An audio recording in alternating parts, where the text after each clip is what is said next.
Sinto muito, mas eu não pretendo ser imperador. Não pretendo governar nem conquistar quem quer que seja.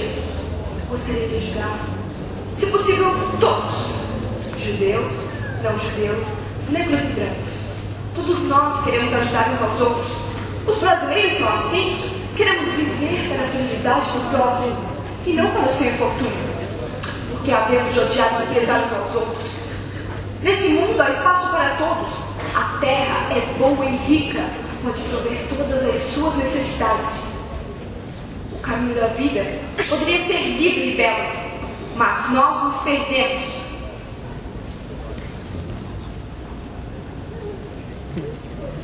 A ganância plantou no mundo a miséria.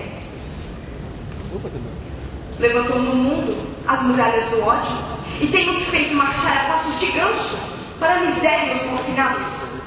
Criamos a época da velocidade, mas nos sentimos enclausurados dentro dela. A máquina que produz abundância tem nos deixado em penúrias. Nossa inteligência fizeram-nos céticos.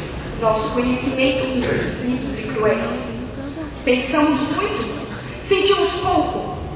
Mais do que inteligência, precisamos de afeição e doçura. Sem estas virtudes, o mundo será de violência e tudo estará perdido.